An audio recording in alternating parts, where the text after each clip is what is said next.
Agora eu vou iniciar falando um pouco mais sobre a clínica desse animal.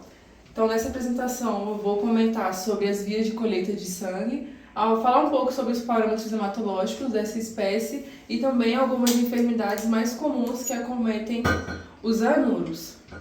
Então, iniciando com a coleta de sangue, alguns cuidados a gente tem que ter antes da punção.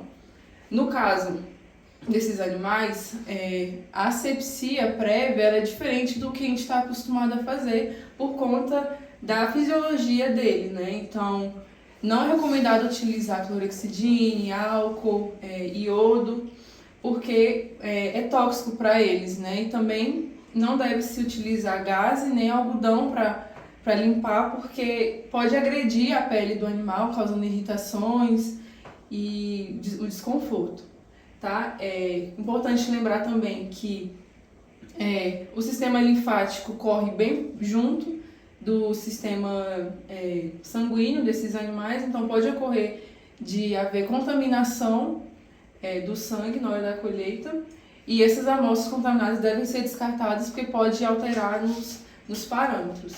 O volume recomendado é no máximo 1% do peso corporal do animal, mas a depender do estado clínico dele e também da via de colheita, que tem vias que permitem maior volume, tem outras que permitem menor volume, vai variar um pouco. E também recomenda-se fazer um esfregaço de sangue. A heparina lítica é o anticoagulante de eleição porque ele não causa hemólise.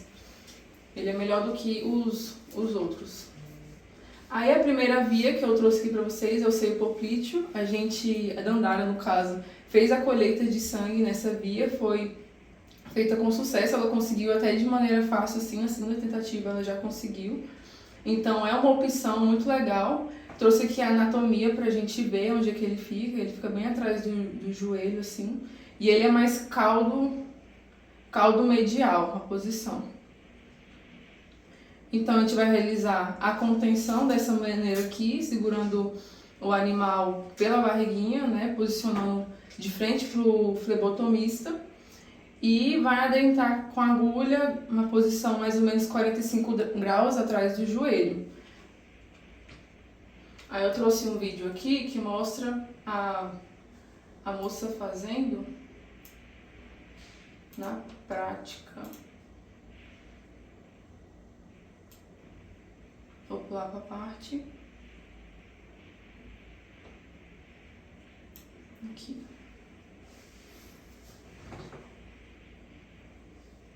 Aqui ela mostrando, falando da contenção, vai esticar um pouquinho a perna e posicionar a agulha, caldo medial atrás do joelho, e vai realizar a colheita. Ela utilizou essa agulha de insulina, que a gente usou de 1 ml, que deu certo também. Top!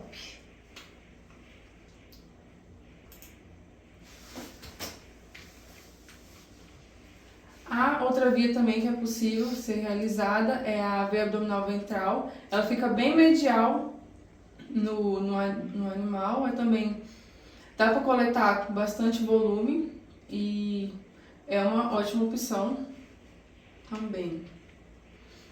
A outra via é a veia femoral. Não achei anatomia nem foto, mas ela pode ser acessada pela via subcutânea, face medial da pele. Essa do plexo venoso lingual não é muito utilizada, mas alguns cuidados devem ser tomados, principalmente quando você for abrir a boca do animal, tomar cuidado para não fraturar a mandíbula. A cardiocentese é a menos recomendada, mas eu trouxe aqui para título da gente conhecer mesmo, né, as nossas opções.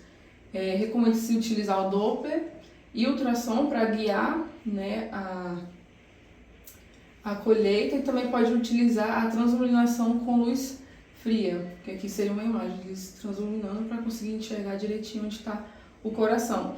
E nessa via é necessário a anestesia, então já é uma desvantagem, né, em comparação às outras. E essa aqui da veia facial ou músculo cutâneo eu trouxe mais a título de curiosidade mesmo, porque não é uma via que vai trazer proporcionar grandes quantidades de sangue, né? Mas aqui mostra a veia facial passando bem embaixo do tímpano do animal, e aqui é a músculo cutâneo. E aqui nesse triângulo seria a região onde a gente faz a punção, e vai sair bem pouca quantidade de sangue e é utilizado mais para fazer microhematócrito, né? Que coloca assim no tubo e ele vem por capilaridade. Aí, quanto às características hematológicas, para rã-touro tem poucos parâmetros, né? Não tem muita literatura sobre, mas a literatura que existe já é possível a gente ter uma noção dos exames desses animais. Então eu trouxe aqui do tratado, ele fala bastante sobre os parâmetros hematológicos e também tem os bioquímicos. Esses são os hematológicos, esses bioquímicos, tem ureia, LDH, importante, creatinina, então dá para ter uma noção de como está o fígado e o rim desses animais. Isso aqui é o CAPT, ele fala só de parâmetros hematológicos, ele não tem de bioquímico. E também tem diferenças entre os dois, por exemplo, aqui no CAPT, na hemoglobina, a média é de 9,5 a 9,7 e no tratado já é o que? 4,7. Então, os achados que a gente observar, a gente tem que associar também com a clínica do animal, com o manejo, com o histórico, até porque como a gente não tem muitas informações, vai ser muito importante principalmente isso, essa associação. Agora entrando nas principais doenças, eu trouxe aqui para vocês exemplos com fungo, relacionado ao manejo nutricional, tem também vírus, que seria a rinovirose, bactéria, clamidiose e também de parasitos. Então, começando com a quitridiomicosi, ela é uma doença de pele distribuída mundialmente e ela provoca mortes em massa nas populações de anfíbios, mas também é importante nas populações de cativeiro. Ela foi disseminada globalmente, principalmente pela venda e comercialização, né, da rã africana, que seria essa daqui, e da rã-touro americana, que é a que a gente tem aqui na clínica. Então, o agente causador é um fungo levidomiforme, chamado Batrachotridium dendrobatides, do filo Chytridiomycota. Eles são fungos ubíquos, que significa isso? Eles estão presentes em vários sistemas, em vários ambientes, como no solo, no ar, na superfície de plantas e animais, matéria orgânica em decomposição. E sua transmissão é direta, podendo ser de um animal para o outro, ou indireta, por meio de correntes de água, plantas, enfim. E uma coisa muito importante desses fungos, que vai estar relacionado com a doença que eles causam, é que eles estão envolvidos na degradação de celulose, quitina e queratina. Então a queratina aqui é especialmente importante porque a pele desses animais é formada por queratina, então ele vai agir principalmente nisso.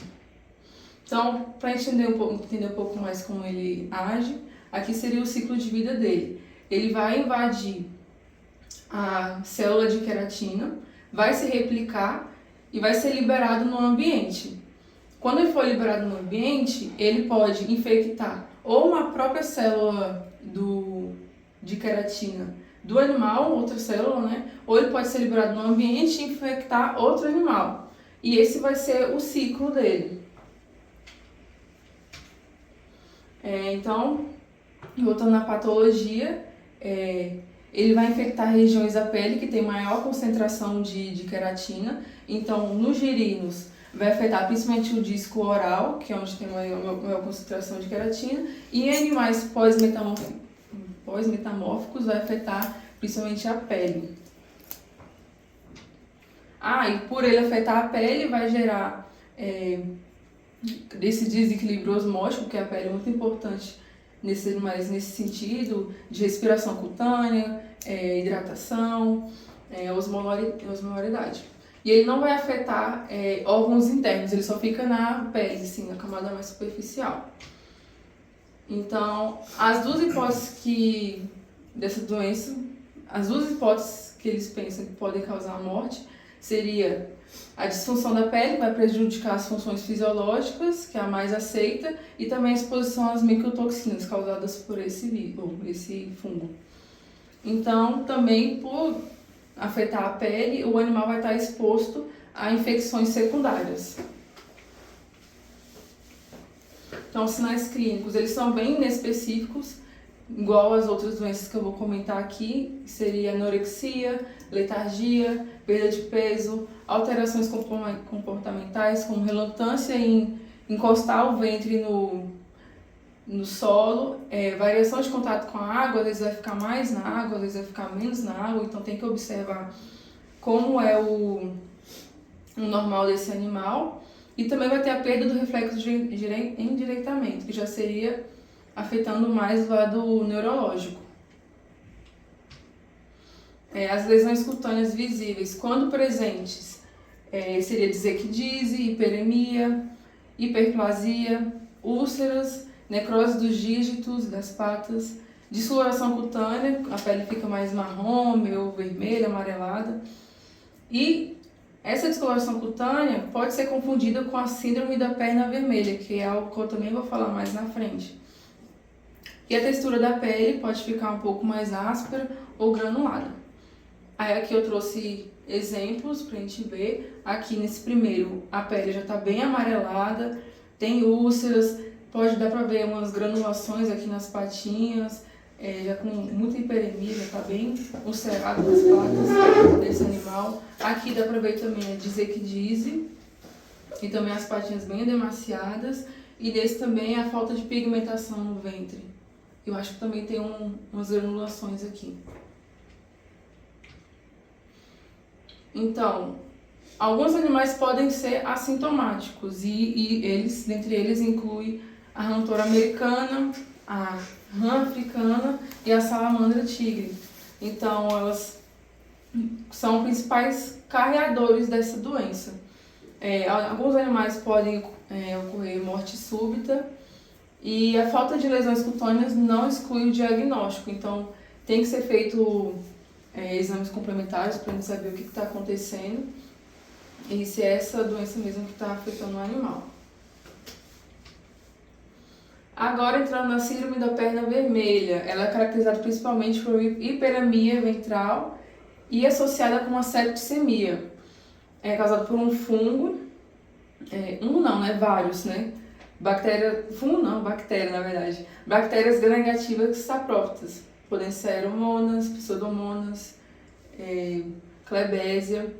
E essa hiperemia ventral, ela também está associada pode ser várias coisas, né? Como eu disse, pode ser toxicose, pode ser infecção viral, que é ranavírus, pode ser infecção fúngica, que é quitridiomicosi. Então, é um sinal bem inespecífico.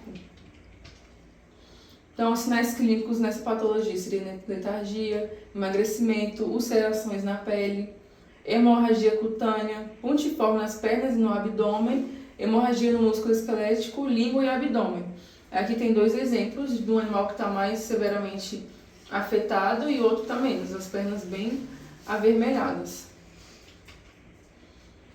Aqui já é outra, na verdade, a síndrome da liga curta e a hipovitaminose A, elas estão associadas. A hipovitaminose A vai causar a síndrome da língua curta. Então, primeiramente, qual a importância da vitamina A? Ela é importante para a renovação epitelial, para a reprodução, imunidade inata e adquirida e também desenvolvimento ósseo. Ela pode ser encontrada em tecidos animais, que seria o retinol, e também em plantas, como os carotenoides.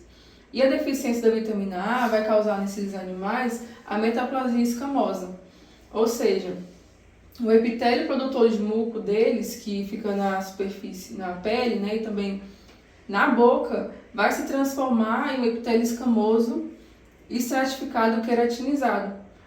E o que isso vai acarretar? Vai prejudicar a alimentação desses animais. Diferentemente de aves e mamíferos que têm a língua queratinizada, os anfíbios têm a língua produtora de muco. Então vai ocorrer essa metaplasia nessas células da língua e vai dificultar a apreensão do alimento. Então, o pessoal lá, quando estava estudando essa doença, achou que o animal não estava conseguindo comer porque ele tinha língua curta, mas na verdade descobriram que é porque ele tinha hipovitaminose, que ocorreu essa metaplasia escamosa e que prejudicou a apreensão do alimento. Primeiramente, ela foi descoberta nesse sapo de homem aqui, bem bonitinho. Gente, rapidinho, tá tocando o telefone. Tá bom. E ela não foi relacionada em Montoro ainda. Então, os sinais clínicos eu paro ou continuo? Sim. Pausa ou continua? Tá, dando sequência aos sinais clínicos, como eu havia mencionado, vai haver a perda da capacidade de capturar presas e também, decorrentes da hipovitaminose, lesões oculares, que é bem característico. Então, inchaço, opacidade, pode ser uni ou bilateral e vai afetar principalmente as pálpebras inferiores. Então, devido à grande variedade de funções fisiológicas da vitamina A,